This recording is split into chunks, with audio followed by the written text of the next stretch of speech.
But we've got a little bit of reverse action in the update schedule for this weekend.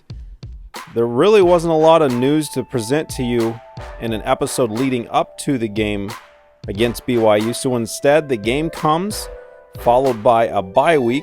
So we've got a couple of weeks of recruiting. Here we have Miguel Everett getting scheduled for a visit.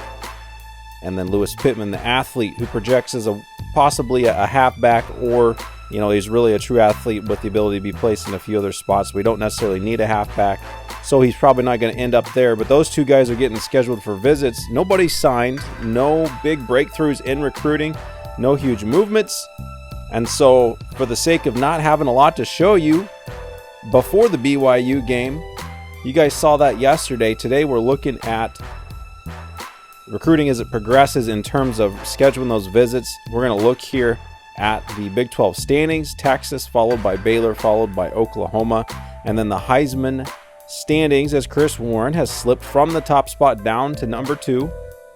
And Delton Williams, last year's Heisman winner, is back in first place. Paul Perkins still up there as well. No Tyrone Swoops, though.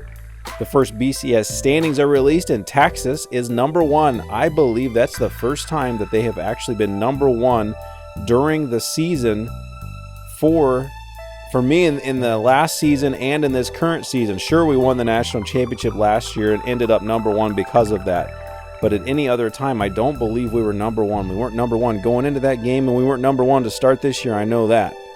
And then as we look ahead here, an idea I had for today is that you see the quarterback positions there. Jared Hurd actually with the better overall rating, but Tyrone Swoops, he starts. My decision because of his throwing ability over Hurd.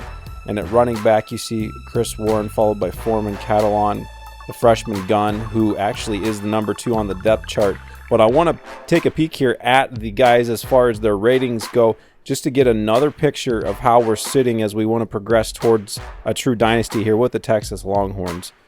Because if I'm to step back, take my hands off the wheel, and then say, okay, computer, you run things here. I've set up a true dynasty. You should be able to win a championship or at least contend for them on a regular basis with this team. It's got to be because there's quality players on the roster. We've talked about the pipeline states. You've seen those episodes, and I update you on that regularly. You follow the recruiting. You see the on-field performance and the way that Texas is striving for their second championship in 2 years. All those things are good and well, but we've also got to take a peek at what's going to be coming back next year, what we have on the field right now as far as skills go. And to be honest with you, there's nothing too impressive on the offensive side. On the line, on the defensive line, there are some NFL potential, like future all-pro guys at both defensive ends, Hassan Ridgeway and Paul Boyette Jr. at the defensive tackle spots. This is an incredible defensive line. But once those guys are gone and there's some seniors in there, I'm not quite sure that this team's going to be able to contend for a championship, especially on defense next year. There aren't any world beaters out here other than Malik Jefferson, the sophomore. That guy is going to be an All-American for sure. Hopefully he sticks around for 4 years. And then Bryson Eccles leads the way in the secondary for the D-backs. And then about Jason Hall and Dylan Haynes in the secondary as well at safeties. But the thing, again, those guys are about to leave. So who's going to step in behind them? I mean, we're working hard on the recruits. But recruits need a couple years to mature and to reach superstar level. And so we might have ourselves a bit of a gap next year. We'll have to see how that plays out.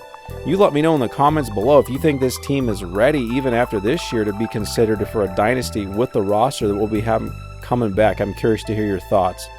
But I hope you enjoyed today's episode. We're going to continue next week against TCU, another top 10 matchup. We'll see you then. If you enjoyed today's video, make sure to leave a like, share, or comment below, and subscribe if you haven't.